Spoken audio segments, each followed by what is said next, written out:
আমরা এখন চলে আসছি আমার যে বড় ভাই রেহান ভাইয়ের গ্রামের বাড়ি নানুর বাড়িতে। রেহান ভাই ইনশাআল্লাহ তুলে ধরবে যে ওনাদের নানুর বাড়ি। আসসালামু আলাইকুম সবাইকে।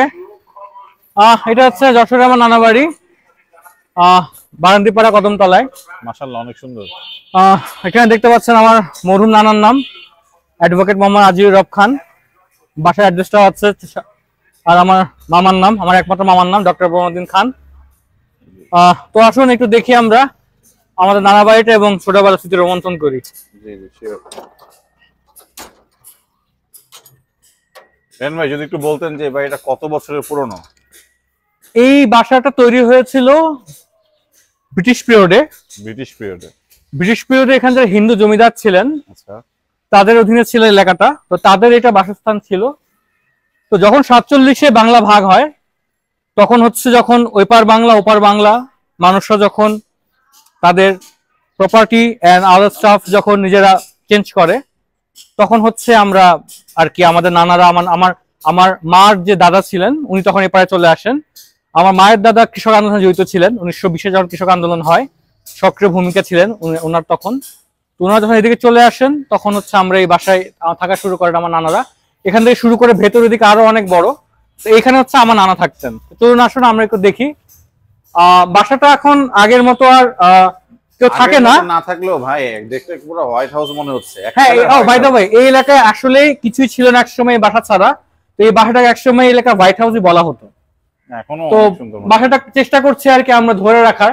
এখন ভাই এই বাসাটা কি হিসেবে ইউজ করা হয়? আচ্ছা, এই বাসাটা এখন হচ্ছে বেসিক্যালি হচ্ছে একটি ফার্মাসিউটিক্যাল কোম্পানি আছে, নাম ইউরো ফার্মা, ওইটার অফিস হিসাবে এটা ব্যবহার হচ্ছে। আমার মামার মনে হয়। জি, আমার মামা হচ্ছেন এটার এডিশনাল ম্যানেজিং ডিরেক্টর ওইটা। তো ওইটার হচ্ছে এখানে অফিসটা হচ্ছে, তো সো দ্যাট একটু মেইনটেনেন্স বা থাকে, বাট এখানে পার্মানেন্টলি কেউ থাকে না, বা আমরা এখন কেউ থাকি না। তো আসুন ভেতরটা একটু দেখি আমরা, ভেতরে কি কি আছে। এটা এখন অফিসটা হচ্ছে এখানে অফিস। এখানে হচ্ছে আমার নানা থাকতেন উপরের তলায়। তো উপরের তলায় আমরা একটু যাই, ঘুরে আসি। ওগুলো তো অনেক আগে একদম। হ্যাঁ, এইগুলা এই গেট দিয়ে আমরা ঢুকতাম, গেটটা এখন বন্ধ দেখতে পাচ্ছেন। আর এখান দিয়ে আমরা সিঁড়ি উঠতাম। তো যখন কলিং বেল দিত আমরা দৌড় দিয়ে এসে নিচে নেমে এসে গেট খুলতাম আর যা আসে তাকে অভ্যর্থনা করতাম। হ্যাঁ, ডেফিনেটলি ওই সময়। এবং আমি একটা জায়গায় দেখাবো, ওখান থেকে দেখা যেত কে আসছে। আচ্ছা, তাকে দেখে তারপর আমরা দৌড় দিয়ে নেমে যেতাম তাকে রিসিভ করার জন্য।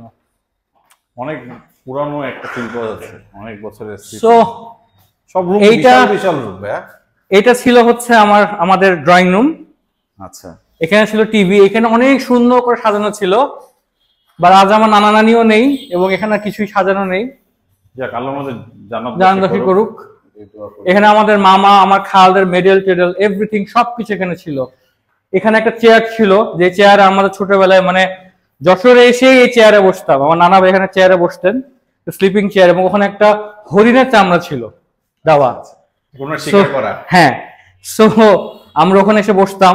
এই জায়গা ছিল আমাদের একদম আড্ডা দেওয়ার, গল্প করার, সবকিছু কেন্দ্রস্থল। এইটা ছিল হচ্ছে বারান্দা। এটা হচ্ছে বারান্দা।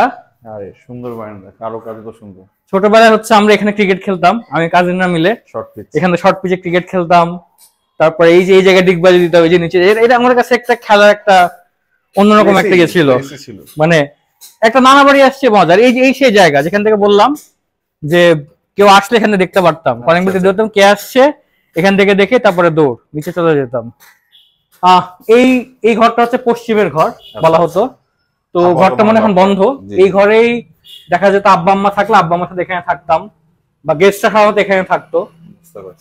আর এই তো এখান থেকে আমরা সব, মানে এটা আমাদের বারান্দা। তারপরে ভেতরে যাই দেখি,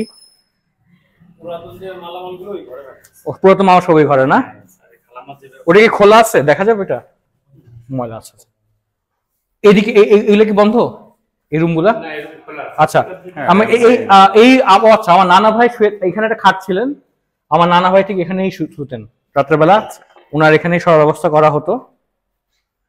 এইটা ছিল আমাদের ডাইনিং স্পেস। এখন এখানে দেখা যাচ্ছে ওষুধের depot. That is kitchen, that was kitchen. Kitchen ছিল এখানে এরিয়া। এই ওখানে একটু খুলে দিবেন জানলাগুলা, ওই জায়গাটা দেখো একটু। আমার নানা বাড়ির পুকুর ছিল এখানে। আচ্ছা পুকুর ওই যে বিল্ডিংটা দেখছেন যেখানে ইয়া বিল্ডিংটা হ্যাঁ হ্যাঁ গোলাপি রঙের, এই পুরা বিল্ডিং আর ওই সাইডে বিশাল পুকুর ছিল। জায়গাটা কত হবে, কত বড় জায়গা হবে এটা, যে জায়গাটা পরে সেল করলো? ওই পুকুরের জায়গাটা ছিল কতটুকু? 30 শতক জায়গা ছিল। তো বিশাল পুকুর ছিল, পুকুরে ঘাট ছিল, আমরা ওখানে গোসল করতাম, মাছ ধরতাম। দ্যাট ওয়াজ আ ফান ওই টাইমে। এটা কিচেন, আর আমার নানি থাকতেন এই ঘরে, এই ঘরে ছিল আমার নানি। এখন এটা ডিপো হিসাবে ব্যবহার হচ্ছে। সুন্দর বিশাল বিশাল রুম ছিল এই সময় আসলে। মানে এখানে দুটা খাট ছিল, এখানে একটা খাট ছিল, ওখানে একটা খাট ছিল, এবং খাটগুলো ছিল সেই আগেকার আমাদের খাটের মতো আর কি, বুঝতে পারছি, উঁচু লম্বা কারুকাজ করা। সো এখানে সব ড্রেসিং টেবিল ছিল সুন্দর সুন্দর সুন্দর। মানে ওই সেটআপটা দেখাতে পারলে আসলে বোঝা যেত এই বাসার ঐতিহ্যটা আসলে, যেটা আসলে এখন নেই। না তারপর ঐতিহ্য তো হারানোর কিছু নেই। ও আমার নানা ভাইয়ের লয়ের যে বুকগুলা, ও মামার বুক আছে, ঢাকা ইউনিভার্সিটির মামার যে বইগুলো সে রাখা আছে। অনেক ফার্নিচার ছিল আমাদের। এখন কিছু কিছু ঢাকায় গিয়েছে, কিছু মানে ঈশ্বরদীর বিভিন্ন, মানে আমাদের কাজিনরা যে যেখানে আছে কিছু নিয়েছি। আর ও এইটা হচ্ছে ড্রেসিং টেবিল, রাইট? এটা আমার নানির ড্রেসিং টেবিল ছিল। ইয়েস, এটা আমার নানির ড্রেসিং টেবিল ছিল। তো আসলে ওভাবে দেখাতে পাচ্ছি না কিছুই, কারণ কোনো ইয়া নাই। ওই সেই ফ্রিজ আমার নানি ব্যবহার করতেন, এখনো আছে। তো অনেক স্মৃতি আসলে এখানে, কত স্মৃতি এটা বলে মানে ভিডিও শেষ করা যাবে না। So many memories. আপনি ছাদটা দেখাবেন? হ্যাঁ, আমরা একটু ছাদের দিকে যাই। জি মামা, সমস্যা নাই, আমরা বুঝতে পারছি। হ্যাঁ, ওখানে অনেক কিছু মানে এখনো মনে ওখানে আছে ওই রুমে। এখানে হচ্ছে একটু পুরোনো বাড়ির মতো সিঁড়ি দেখতে পাচ্ছেন, যে পেছনের সাইডে উঁচু উঁচু সিঁড়ি ছাদের দিকে। এই সিঁড়িটাকে এখন অফ করে রাখেন দিক দিয়ে না? এখন ওঠে কম হয়, বাট এটা রিপেয়ার করা হয়েছে, নাহলে এটা ভেঙে যে পড়ে যেতে সম্ভাবনা ছিল। অনেক আগে ওই যে উপরে ছাদ ছিল, ছাদটা ভেঙে যাচ্ছিল। এটা চিলে কোঠা, আগে বাজে চিলে কোঠা থাকতো না, এই সে চিলে কোঠা। আর এই হচ্ছে আমাদের বাসার ছাদ। ওয়াও, বাসার ছাদটাতে আসলে তো মনে হচ্ছে যেন পুরান ঢাকা চলে আসছি। একদম ওইরকম ভাইব। আমরা এখানে কাইন্ডে পিকনিক করতাম, এখানে আমরা কোনো ভাই এখানে বারবিকিউ করতে পারলে, হ্যাঁ এটা ওরকমই জায়গা, মন বুঝুরা যেত। এখানে আমরা ক্রিকেট খেলতাম, ছোঁয়াছুঁয়ি খেলতাম, ওই পাশে যেতাম। এই দিকটা পুরোটা নিয়ে তো ফাঁকা রাখছে রেলিং ডিজাইনের জন্য। হ্যাঁ, এখানেও তো দাঁড়িয়ে থাকা যাবে। এইটা হচ্ছে এই যে এই সাইডে, এটা পরে এক্সটেনশন হয়েছে আর কি। এই জায়গাটা মূল ভবন ছিল এইটা, that is extension part. So এই ছাদে আমাদের অনেক স্মৃতি। আমরা এখানে পিকনিক করতাম, গল্প করতাম, ক্রিকেট খেলতাম। আই মিন অনেক মেমোরিজ আসলে, সেগুলো শেষ করতে পারবো না। তো এইটাই। তো আপনারা যেটা দেখতে পারলেন, যেটা রেহান ভাই নানার বাড়ি, আশা করি আপনাদের এই বাড়িটা খুব ভালো লাগছে। যশোর আসলে এরকম অনেক ঐতিহাসিক বাড়ি আছে, অনেক ঐতিহ্য এই শহরটার।